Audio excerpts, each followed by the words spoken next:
mabuhay pa itulog duming.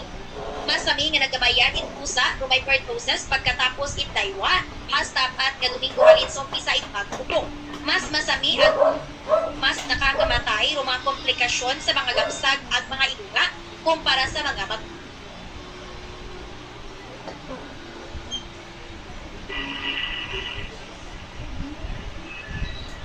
Sound check.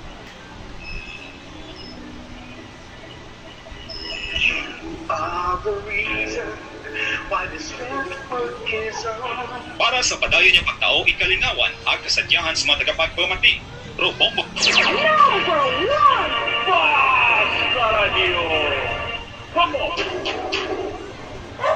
Balik kita sa amon nga mga pangalagan, may 20 minutos yung sa nagkataliwan. Sa oras nga, alas 7 sa gyapon na ko rin yung ang Colman Bong. So, yun, sa atong karang panayon.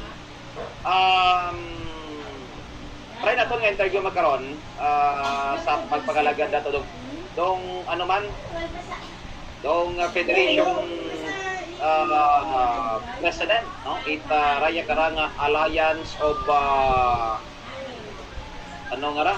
Nayang cooperative modernized transportation or cambio, no? Ang alliance itaya karang mga modernized tradition, modernized jeepney man, mga kabumbok si Sir Louie Tabios.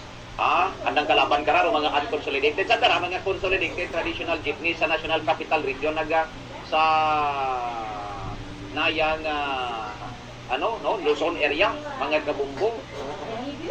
Sa dararong kung sa pihak ay mga waga pabor sa pag-modernize, itong sa kabila naman, naman sa modernized traditional jeepney. Sa kabilang linya ngayon,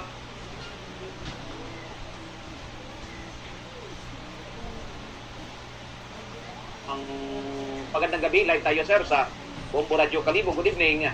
Okay, good evening sa Bombo Radio Kalibo. Okay ba yung sounds ko? Parang napuputol-putol yata kayo. Okay naman sir, no? Kamusta ako dyan sir sa iyo? Baka napuputol-putol. Okay, napuputol kayo po sa ano eh. Hindi ko alam kung ako napuputol o kayo. Okay naman yung pasok. Okay, sir. Good evening sa lahat ng tagapanood at tagapakinig ng ating Bombo Radio Kalibo. Magandang gabi po sa lahat. Oo. So sir, ngayon kamusta yung kasi ngayong araw, ikalawang araw ngayon ng transport strike ng Manibela. So kayo sa nandyan sa modernized yung mga commuters or parang baliwala lang, wala lang nangyayari? Sa dami ng namasada, parang problema namin, pasahero. Wala, Wipek. Hello sir? Wipek. Okay. Wala ba ako sounds? Wala. Napuputol-putol din sir, no? Okay, ayan. Nawawala din ang Okay, kayo ay diretso kayo sa akin, napuputol din minsan. So may problema tayo signal siguro. Sige sir. Naririnig mo na yung nakuha mo na yung tanong ko sir kanina. Yes sir, at pangalawang araw yun ang isang problema namin. Sa dami ng pumasadang sasakyan, ang problema namin, pasahero, wala kami may sakay. So, yung tinatawag na tigil pasada, wala epekto. Hindi nagkaroon ng problema sa amin.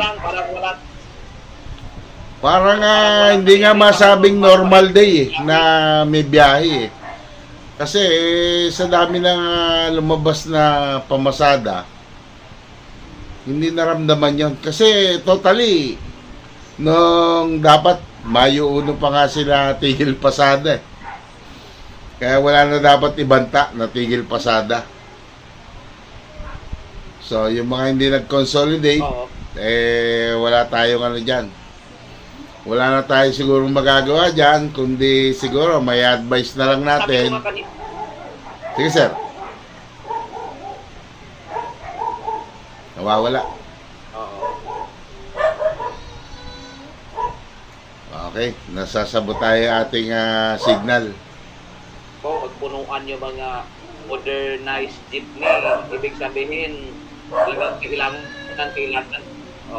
kailangan ng additional jeepney. Yes, sir. Hindi. Parang hindi lang yata maganda yung kahapon. Parang yung isa yata reporter ng DCRH.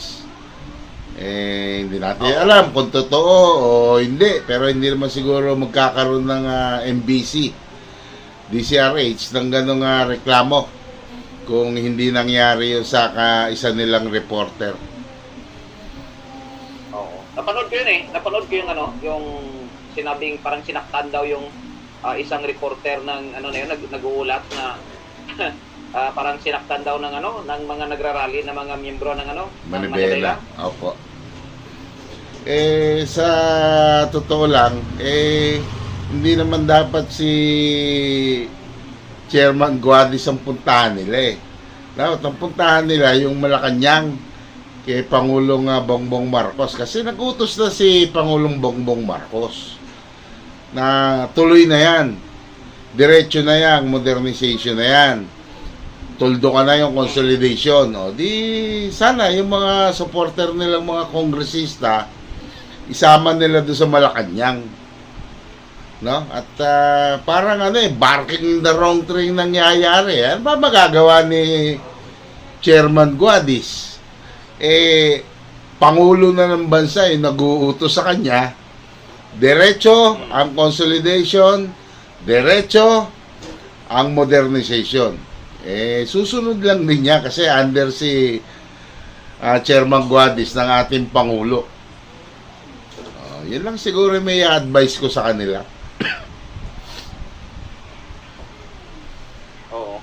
So dapat sa Malacanang na sila kay Pangulo na pumunta doon at makipag Wala. Bakit sa observation sir? Bakit yung yung piston parang wala parang hindi nakita sa sa eksena yung piston, anong nangyari? Sir, ang masasabi natin, ito sa pananaw ko lang ang piston talaga tinatawag yung cost-oriented group. So, ibig sabihin, may talagang pinaglalaban yan. Pangkabuhayan para sa mga driver at saka sa mga operator. Kaya, marami rin ang nag-consolidate Oo. na mga member ng piston. Nakita nyo, wala naman halos sa ingay ang piston. At yung kanilang mga leader, tahimik din. Hindi katulad ni Manibela, Oo. na sabi nga natin na nakaraan natin pag-uusap, maubo lang, dinadagsa na kagad ng media. Yun ang masakit yan. Parang sinaktan pa yata yung isang media. Hindi na, sa bagay, ang media naman, nagtatrabaho lang yan Trabaho nila yan na maging patas at dalin kung ano mga kaganapan sa publiko. Parang hindi maganda yung kanilang nagawa. Sabi ko nga, ulitin ko uli, sir. Oo. Yung ulat siguro sir is parang hindi pabor sa sa parang lumabas sa balita na parang nire-report ng isang media against yata sa kanilang mga nagrarally, nagsa-strike. Posible po. Alam naman natin, media dapat balanse ka dyan. Wala kang kakampihan dyan. Sa totoo lang, tapos na yung consolidation. At yung consolidation, Oo. hindi naman nangangahulugan, tanggalin na kagad yung mga jeep. Karamihan po sa kambyo, traditional jeep pa. At iilan lang. Tatlo yata pa lang yung naka-modernize na member ng kambyo. Sana, kapit lang tayo doon sa panawagan ng ating pamahalaan Kasi mahirap sigaw tayo ng sigaw ng laban, parang wala naman direksyon yung ating pinaglalaban. So, katulad yan, pupunta sila kasi ang sa Metro Manila po, sir, ang LTFRB main at saka ang LTO, magkatabi lang po yan Kaya pagka nag-rally ka sa LTFRB, sa Quezon City, parang nag-rally ka na rin sa LTO.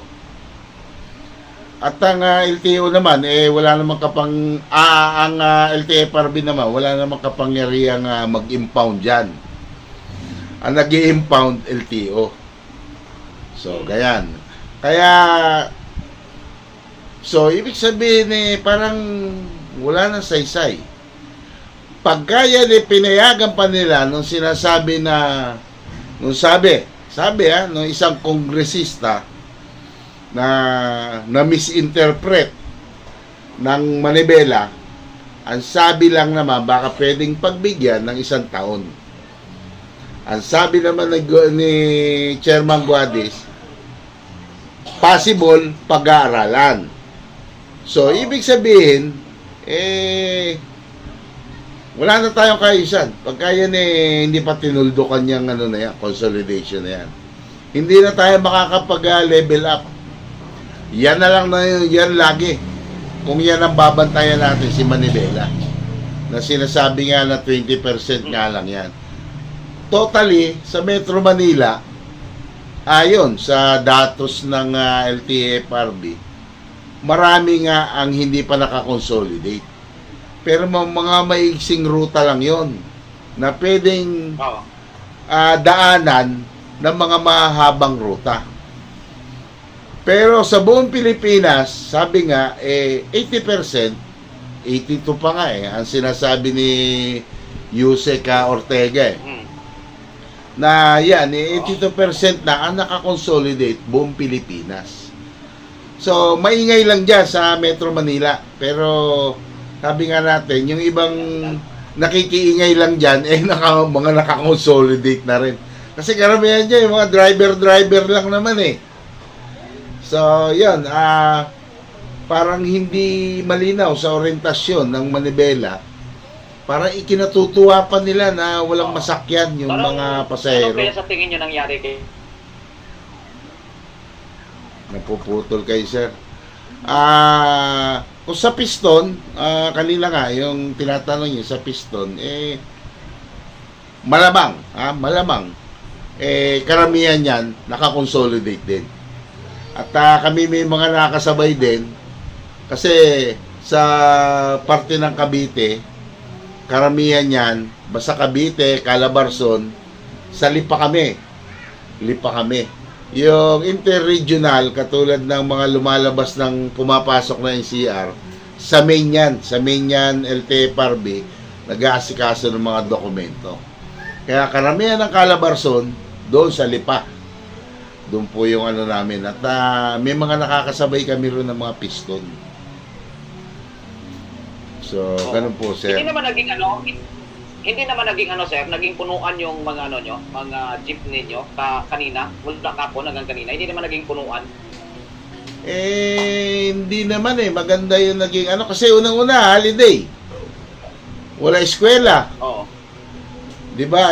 Parang yata sa Muslim Kahapon kanina wala nang eskwela Parang sa amin, parang ang problema lang namin kasi lagi dito, yung bugso, yung paglabas ng mga workers sa mga malalaking compound ng mga pabrika. So, normal lang dating. Wala kaming nakita na alalay ng LGU na kailangan padalhan nila ng mga libre sakay. Wala po kami nakitang ganoon. Wala din kami nakita parang yung mahabang pumipila para lamang makasakay. Wala kami nakikita parang nakikipaghabulan para lamang makasakay. Parang walang nangyaring ganyan, sir, no? Sabi nga, dapat nga talaga nung pang Mayo 1 sila tigil pasada. Sila na nga nagpupumilit At sabi nga nila, bibiyahe sila, nasa kanila na yon. Nasa pamahala na rin kung paano sila itatrato. Kasi, bukas. lalo bukas. Ano ba ang event bukas? Araw ng Kalayaan. O di yung mga gustong pumunta doon sa mga wala rin pasok. Sa ibang pabrika, maaaring non-working holiday yan. So, ganon. Ibig sabihin, sa madaling salita, aalamin pa rin natin bukas kung ano yung naging epekto. Kasi parang ang naging malaking event kahapon dahil sinaktan nila yung isang reporter. Ewan ko, implikasyon nito sa kanilang pinaglalaban. Kasi kahit sa giyera, iniiwasan niyang media. Wala. Naging pabor sa inyo kung halimbawa sir, Louie, kung halimbawa may mga ganyang transport strike, lalo na tatutong araw, transport strike, hindi ba naging pabor yan sa inyo? Kasi marami para sa inyo? May ganon. May mga ganong pagkakataon. At ang aming mga unit na basta hindi kokontrolin ng mga LGU, walang tigil ang aming mga sasakyan, hakot, pabor yun. Ngayon, ang problema lang kasi, yun nga, yung nakikialam na yung LGU, imbis na ang sawatain, yung mga nag-i-strike, ang sinasawata, yung mga legal na may mga prangkisa at legal na dapat bumibiyahe. So, iba-iba ang klima sa bawat lugar. Pero sa Cavite po, itong dalawang araw na ito, kahapon tsaka ngayon, parang ganun, parang normal day. Hindi pa nga masabing normal kasi nga ang problema namin, pasahero. Napakaraming lumabas. Ayan. Oo. Yun lang naman sir, no? Kung naka-picture rin sa inyo, sa grupo ninyo, sa Cambio, itong transport strike na ginawa ng Manibela. At yun na, sabi mo, hindi naman naka-picture sa inyo. Sir Louie, maraming salamat sir. Okay. Maraming salamat at magandang gabi. Panawagan ko lang doon sa mga tropa na bahagi ng Cambio, kung sakali man mayroong mga pangaharas na gagawin, pangaharang, kung ano man, wag na po tayong manlalaban. Umuwi na lang po tayo para maiwasan natin ang gulo. Isang target po natin dyan ay umiwas sa anumang gulo. Kaya yun lang po yung panawagan mula po sa hanay ng Cambio Cavite. At magandang gabi po sa inyo lahat. Oo. Sige. Maraming salamat kay Sir Louie Tabios. Presidente tayo karang Cooperative Alliance Modernized Transport Business Industry Operation. Ang kabubuin. Kamusta ba lang na to, no? Iman medyo masangag ro transport strike para sa NCR sa Metro. Okay, ang driver ng hari po ay spokesperson lamang po ng Cambio Cavite. Okay. Alright. Maraming salamat at magandang gabi sa inyong lahat. Nawala na. Okay, alright. This is Driver ng Hari, ang inyong organic friend. Purot natural. Walang chemical. Okay, yan po yung interview sa atin ng Bombo Radio, Kalibo. At kung saan ang ating napag-usapan dyan ay ang tinatawag na 3 araw na tigil pasada ng Manibela. Okay, alright, Jabu.